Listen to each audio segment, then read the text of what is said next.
Do you want to know 13 things that you must know before moving to Norfolk, Virginia? And some locals might not even know about a couple of these. Well, that's what we're talking about today, and we're starting right now.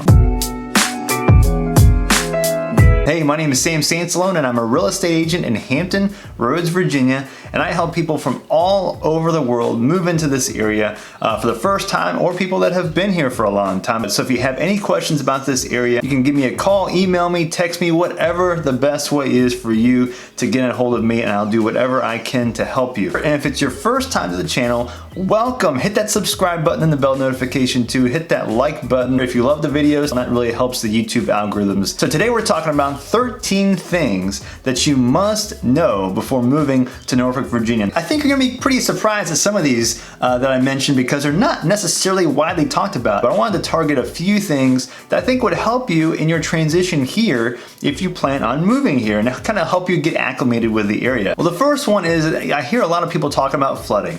Flooding here is a real thing. It's also very localized. But the places where it does flood, it can be a problem, and so I want to help talk you through the things you need to do to prepare for when flooding happens. Now, first of all, I want to define what flooding looks like here. The biggest issue with flooding is blockage of streets. That makes it hard to navigate in and around neighborhoods. The water table in Norfolk is pretty high, especially in the western and northwestern sides of Norfolk. So places like on the western side, Hampton Boulevard, northwestern areas like Larchmont, Edgewater, Ghent, which is on the western side, these areas are close to water, but also have a tendency to flood during bad rainstorms, like larger storms, like tropical systems. So I have a lot of friends that have lived in Ghent. I've lived in Ghent for a while. I can definitely tell you that driving in and around Ghent in the entire west side of Norfolk can be real difficult when it rains intensely a lot at the same time. Roads can flood up, and your car can be at risk if you park it in low-lying areas. So make sure that if you do move to this area, make sure you know where your car is parked and if you have to move it to a higher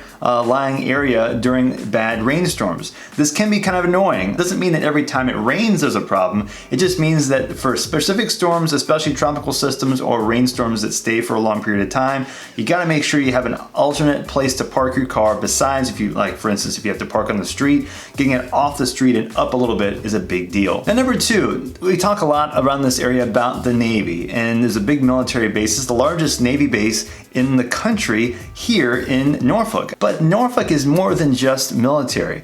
There's so much more. On the south and southwestern side of Norfolk, there's what's called Ghent and downtown Norfolk. These are the two places that it's like a total different vibe than the northern and eastern sides of Norfolk. There's awesome restaurants, nightlife. There's a park down near what's called Waterside in downtown Norfolk. It's called Town Point Park. There's lots of events down there. Ghent is awesome. I used to live in Ghent, like I mentioned before. There's restaurants and things to do up and down. So a lot of things happening in Ghent as well as in downtown Norfolk. Number three is about the humidity here. It is really muggy, especially in the summertime. So when you see temperatures in the 90s, that's pretty normal in a lot of southern states, but the humidity makes it real rough sometimes. So I'd say between June, July, and August, it's really intense. And so if you walk outside, if you've got stringy hair, it can get crazy. Well, now that leads me to my number four thing, which is the mosquitoes are out. So if you don't like mosquitoes, or which I think most people in the world don't, if mosquitoes love you, get ready. They love me and it's rough. So screened-in porches are our best friend. If you have a screened-in porch, that is a gold mine for outdoor lovers that are also swarmed by mosquitoes. So if you see houses on the market that have screened-in porches or Florida rooms, these things often get snatched up fast because this is a huge deal with those mosquitoes. Number five, Norfolk is still close to the beach. You see Virginia Beach on the eastern side of Hampton Roads, and Norfolk is just west of that, but it might feel like it's a farther drive than it actually is. From the beach to downtown Norfolk, for instance, it's about 20 to 25 minutes. If you go up in the north side of Norfolk and the northwestern side of Norfolk, it doesn't take any longer usually than 30 minutes or so, as long as traffic is not bad. And in addition to that, Ocean View, which is on the north side of Norfolk, is another beach that people don't often talk about, and you're only about 15 to 20 minutes max from that as well. Now, it's a totally different feel up there. I'm not saying it's an easy replacement to the ocean front, but it's one alternative if you don't want to drive as far to get to a beach. Now, number 6, I mentioned the things about Ghent and Norfolk, downtown Norfolk, Norfolk where you can walk a lot. Now, that is true, but walking across town is not easy, and I would not recommend it, especially if you're going from one side of the city to the other. Ghent and downtown Norfolk are about 15-ish minutes or so walking distance away from each other, but it's not necessarily an easy walk. There are places where it's great, especially Ghent. It's easy to walk down the streets there pretty easily, but once you get to downtown Norfolk, it's also relatively easy. But getting between those two, there are a few streets that aren't the easiest to navigate through, but I will say it's pretty easy once you get to main roads, like for instance Granby Street, which I'll mention later on. If you're trying to walk from Ghent to downtown Norfolk or vice versa,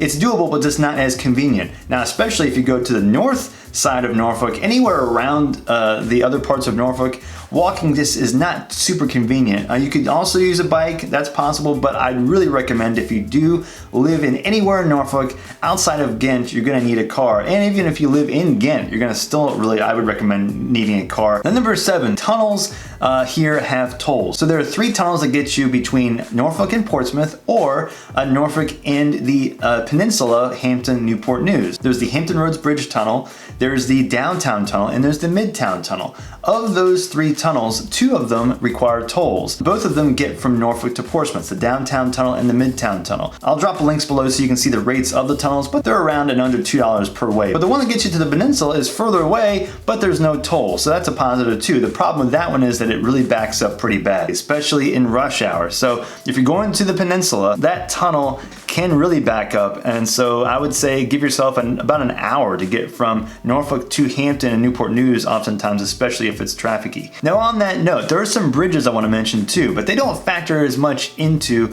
the transportation in this area. The Berkeley Bridge, which connects Norfolk to Portsmouth and connects you to the downtown tunnel. That one has a lift on it that's on a schedule, and I'll drop a link below too so you can see the schedule for that bridge. Otherwise, most of the other bridges are just small bridges that go over parts of rivers and inlets, so there's not too much there to think about as far as additional traffic goes. And number 9 is, I think, a little bit controversial. It's about the light rail. The light rail is a transportation system created here several years ago that the intention was for it to help alleviate the traffic in Norfolk and help people transport from one side of Norfolk to the other. You can see here where the light rail connects to. It starts on one side of Norfolk on the east side and connects all the way south and towards the west side of Norfolk.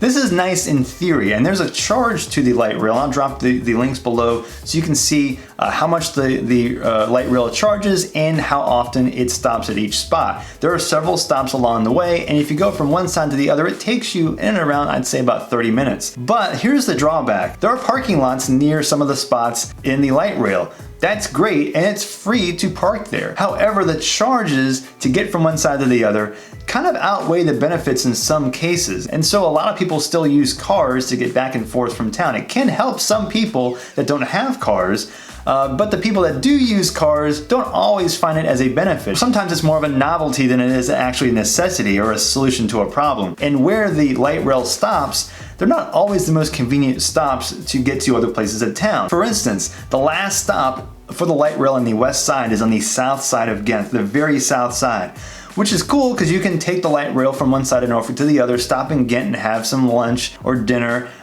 which is what I've done with many of my friends before. But what happens is where the light rail stops, you have to walk from there up towards the rest of Ghent. It can take you anywhere from 10 to 20 minutes to walk up to where you want to be in Ghent. So for instance, if it rains and you're trying to walk from the light rail to Ghent and back, it's not really convenient. Now you have to bring an umbrella. It's just not as much fun unless you know for sure the weather is going to be good. This is one example of many that just make it a little bit more difficult to get around using the light rail if you really want to rely upon it on a regular basis. But it's still fun. It still does save you some time if you do have to get to certain places in downtown. When you see the light rail, don't see it as a catch-all solution to a bunch of parking problems, where it might be helpful in some cases, but it's not always helpful. Now, number 10 is about the best, I'd say my favorite concert venue in this area, called the Norva. The Norva is an amazing spot to watch a concert. So cool that Rolling Stone ranked it as one of the best big room concert halls in the country. When you walk into the concert hall, it's one big room. It's 2 stories, so it's one big hall, and then on the sides you can go up and there's a balcony that surrounds the entire thing. The ambiance is awesome, the acoustics are really nice. So a lot of the best bands and artists that do come to this area make it a point to go to the Norva if they can. I've been been to this one, I'd say dozens of times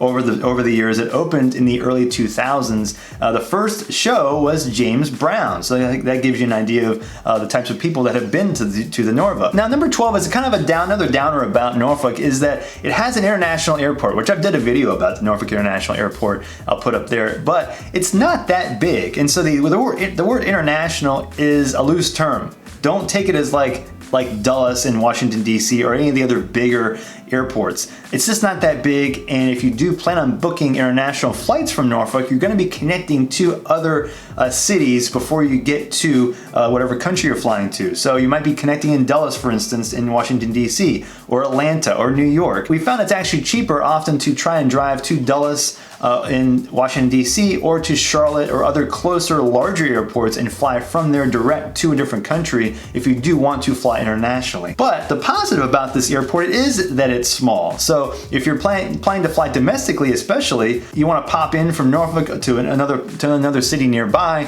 it's pretty easy, pretty quick, and you don't have to be at the airport super early. I mean, I don't want to recommend this, but I've been running late to the airport before, within less than an hour to get to the gate, and I've gotten there with plenty of time. Now, next is Granby Street. I want to talk about for a second with Granby Street. That's the road that goes north and south in the downtown Norfolk area and connects to the east side of Ghent. This road goes literally from the top of Norfolk all the way to the bottom, and the street has taken on different personalities depending on where in that street you are. So the south side of Granby Street has MacArthur Center Mall, which is one of the bigger malls in the Hampton Roads area, and lots of restaurants, lots of nightlife on the south side of Granby, connecting all the way down to near Waterside, which is where lots of concerts are and more bars and restaurants down near the water. Headed up, you'll still have some nightlife. Like for instance, Granby Theater used to be a pretty popular nightclub in this part of Granby, but if you go further north from there is a restaurant called Baxter's.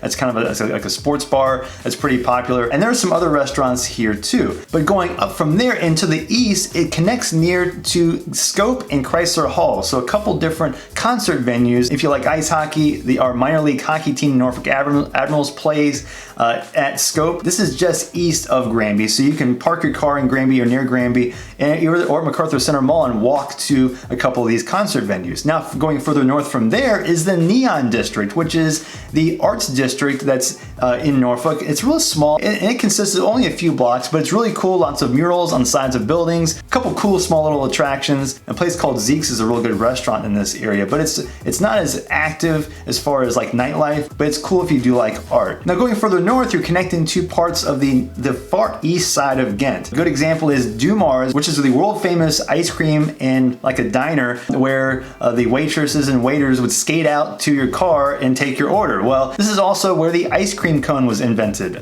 Dumars. There's commercial buildings around this area too, some other smaller restaurants. And going further north from there, there's a smaller, older section of town, but if you keep going farther north, you'll cross over the Lafayette River into more nice neighborhoods on the east and west sides of Granby Street, and going further north from there, there's more residential, all the way up to the coast when you hit Ocean View, and Ocean View is that beach I mentioned earlier. So if you drive from the south side of Granby to the north side of Granby, you hit so many different types of environments. Now, number 13 is the Slover Library. Why am I talking about a library? Because it's awesome. 6 floors. This was an old library. Most of it was renovated, over $50 million of renovations several years ago, and it's in the middle of downtown Norfolk, and I used to go here a lot to edit my videos. They have awesome state-of-the-art tech, computer software, lots of stuff for kids. There's a whole floor for kids. And there's also a performing arts room that overlooks the entire skyline of Norfolk, some outdoor reading areas, lots of interactive stuff, and lots of books, of course, because it's a library. But you're right in the middle of downtown Norfolk. You can park your car in MacArthur Center Mall, which is across the street, and walk across, or you can park anywhere along the streets. There's plenty of parking garages. There's also a green screen there with a teleprompter if you do want to record videos there. It's 138,000 square feet of combined space. But I think it's definitely worth getting a library card to come see this library and experience it on a regular basis. I do love it. If you have any more questions about moving to Norfolk in the entire Hampton Roads, Virginia Beach area, please let me know. Give me a call. You can text me, email me, whatever is the best way to get a hold of me, and I'll do whatever I can to help you. I'll drop my contact information in the description, and I will see you on the next video.